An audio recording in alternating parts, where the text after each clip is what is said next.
untuk pertama kalinya di Indonesia, guru-guru PAUD, saat ini ada sekitar 250.000 guru PAUD, guru-guru pendidikan kesetaraan, dan guru-guru pesantren, itu bisa juga diakui sebagai guru.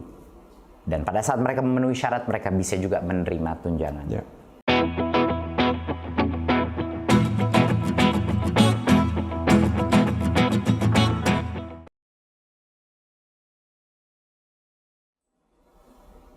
Assalamualaikum Mas Menteri, apa kabar? Salam, baik. Apa kabar Mas Nino? Alhamdulillah sehat. Terima kasih Mas Menteri sudah meluangkan waktu untuk bincang-bincang tentang rancangan Undang-Undang Sistem Pendidikan Nasional atau RUU Sisdiknas. Seperti kita ketahui, pemerintah melalui Menteri Hukum dan HAM sudah menyampaikan usulan resmi pemerintah untuk memasukkan rancangan undang-undang ini menjadi bagian dari prolegnas prioritas kepada DPR. Nah, beberapa minggu terakhir banyak tanggapan dari masyarakat, masukan baik pro maupun kontra, yang ini semua menunjukkan kepedulian yang sangat tinggi dari masyarakat tentang pendidikan kita. Betul. Salah satu yang paling hangat diperbincangkan adalah soal kesejahteraan guru nih, Mas Menteri. Nah, ini boleh nggak minta penjelasan Mas Menteri tentang mengapa kita perlu mengubah skema tunjangan yang sekarang sudah diatur di Undang-Undang Guru dan Dosen ini. Betul. Makasih Mas Tino. Sebenarnya RUU Sisdiknas ini adalah punya potensi positif terbesar terhadap kesejahteraan guru. Itu adalah satu hal yang sebenarnya yang telah kami di Kemendikbudristek telah memperjuangkan selama 1-2 tahun terakhir, adalah mencari jalan. Bagaimana caranya kita bisa meningkatkan kesejahteraan guru, dan bagaimana caranya kita bisa tidak mengecewakan guru yang sudah bertahun-tahun ini, berpuluh-puluh tahun menunggu tunjangan mereka, tetapi masih mengantre dan tidak mendapatkannya. Jadi sebenarnya RUU Sisdiknas ini adalah kabar gembira bagi semua guru. Ini suatu hal yang saya rasa saya kepengen sekali berbicara langsung dengan para guru dan menjelaskan betapa besarnya potensi ini untuk meningkatkan kesejahteraan. Ya. Kalau RUU Sisdiknas ini terjadi, ada beberapa hal yang akan bisa tercapai. Yang pertama adalah RUU Sisdiknas ini menjamin bahwa guru-guru yang sudah menerima sertifikasi dan tunjangan tidak akan ada penurunan apapun. Mereka akan terus menerima tunjangan profesi mereka sampai dengan pensiun. Jadi aman, tidak perlu khawatir. Ya? Aman. Ada sekitar 1,3 juta guru yang saat ini menerima tunjangan, dan mereka aman sampai pensiun. Ya. Ya. Tetapi ada 1,6 juta guru lainnya yang belum menerima tunjangan profesi. Ya, tunjangan apapun, dan mereka ini sudah bertahun-tahun, berpuluh-puluh tahun menunggu jatahnya mereka. Peningkatan kesejahteraannya ya. Betul. Kalau RUU Sisdiknas ini berhasil kita loloskan, yang 1,6 juta guru ini akan bisa langsung menerima tunjangan, dan artinya kesejahteraan meningkat tanpa harus menunggu proses sertifikasi dan mengikuti program PPG. Ya. Ini kuncinya ini untuk yang 1,6 juta guru. Ya.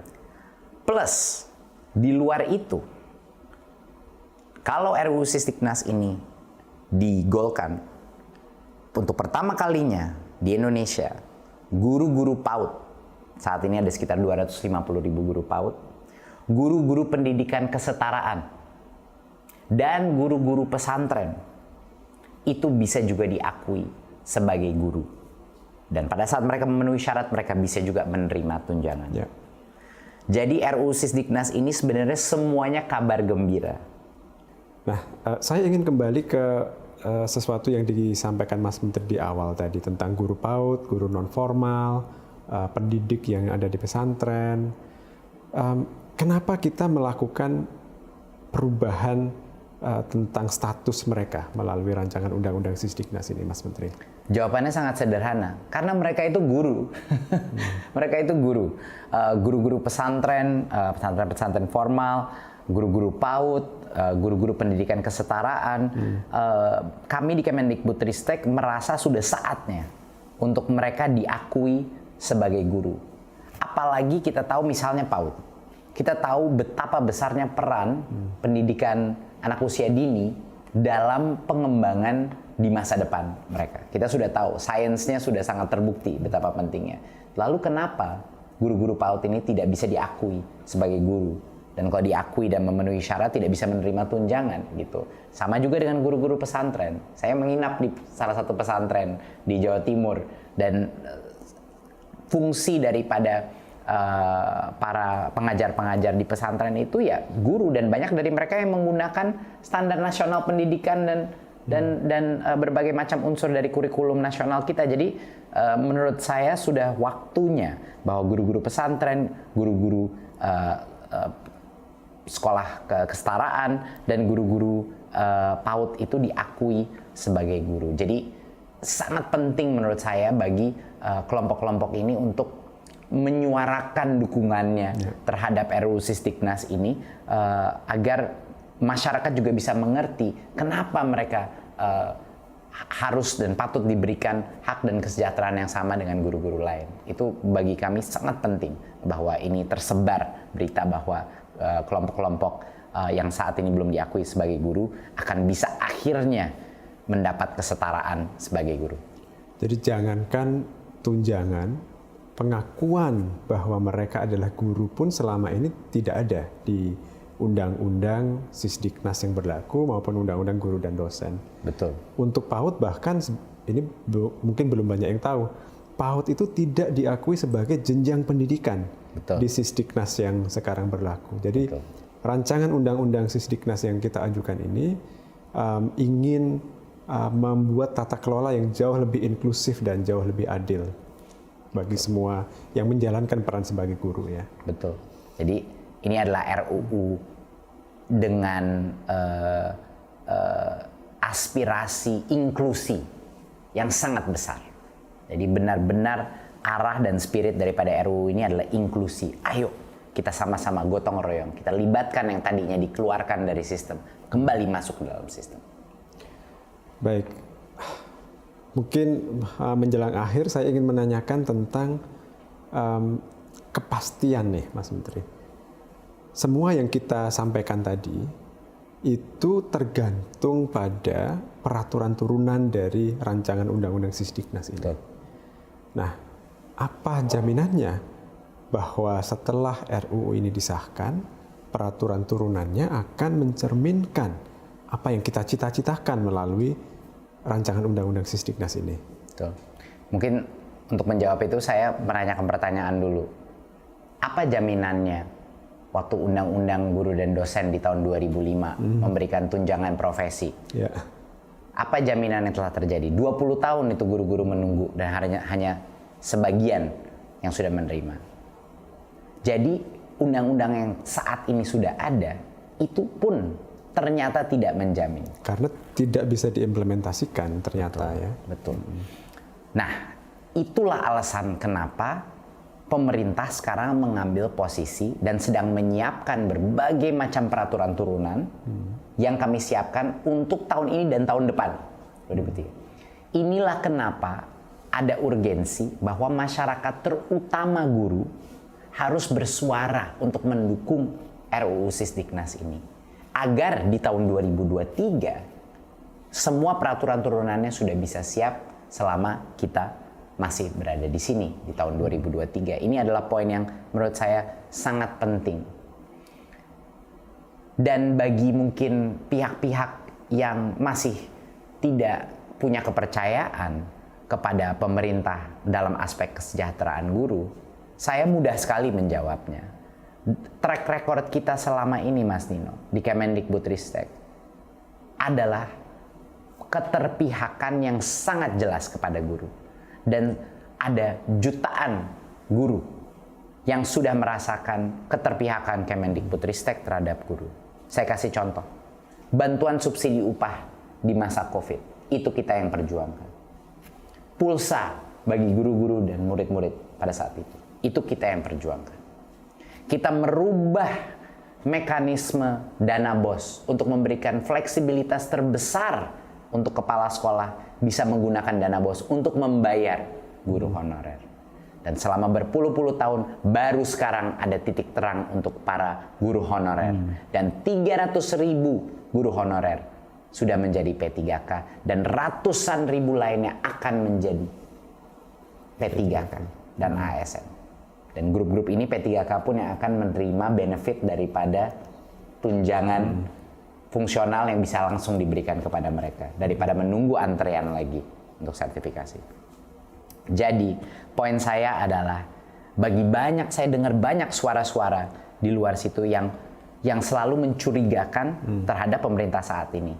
Tapi saya tidak perlu menyebut janji-janji ke depan. Lihat saja track record kita ke belakang. Betapa besarnya perjuangan kita untuk kesejahteraan guru. Dan kenapa kita mau merombak ini RUU Sisdiknas adalah untuk ini. Kenapa kita siap merepotkan diri, berjuang di parlemen, berjuang di Kementerian Keuangan, berjuang di Kemenpan RB untuk melakukan ini. Perjuangan ini adalah terutama untuk memastikan sistem ke depan memprioritaskan kesejahteraan guru. Jadi itulah yang bisa saya sebut kita ingin masyarakat dan terutama guru-guru untuk percaya dengan kita dan di tahun 2023 peraturan turunannya akan mencerminkan semua dan mencerminkan semua visi dan aspirasi tersebut. Dan saya yakin di tahun 2003 pada saat peraturan turunannya keluar dan RUU ini sudah digolkan, guru-guru akan tenang. Guru-guru akan benar-benar merasa jauh lebih aman dari sisi kesejahteraan. Itu harapan besar saya. Jadi ada urgensi kenapa kita perlu membahas rancangan undang-undang ini bersama dengan DPR nantinya, Mas Menteri ya. Betul. Mungkin yang perlu kita tekankan juga adalah bahwa kita menjalankan semua prosedur dalam penyusunan undang-undang. Jadi kita mengikuti peraturan perundangan tentang pembentukan undang-undang dengan setia. Mulai dari tahap perencanaan dan sampai nanti kita membahas dengan DPR. Pelibatan publik juga sudah kita lakukan. Kita punya website yang memungkinkan masyarakat mengakses semua naskah akademik maupun naskah undang-undangnya secara lengkap dan juga memberikan umpan balik pertanyaan, masukan, pasal per pasal di sana. Jadi insya Allah kita terbuka melakukan proses ini. Kita tidak ada yang ditutup-tutupi. Ini semuanya terbuka dan kita justru ingin masyarakat berpartisipasi secara bermakna dalam proses penyusunan ini, Mas Menteri ya. Betul. Dan mungkin dari saya ingin memastikan bahwa harapan besar saya adalah guru-guru tidak terpancing dengan berbagai macam tuduhan yang tidak berbasis logika dan fakta dari apa yang kita inginkan. Ya, jadi sekarang kita untuk mereview ya, Mas Nino, kita sudah menjawab tadi kenapa tunjangan profesi dan jumlah tunjangan harus dikeluarkan. Karena itulah alasan guru-guru sekarang tidak bisa menerima tunjangan. Kita sudah menjawab, yang sudah dapat tunjangan bagaimana? Apakah mereka akan dirugikan? Tidak.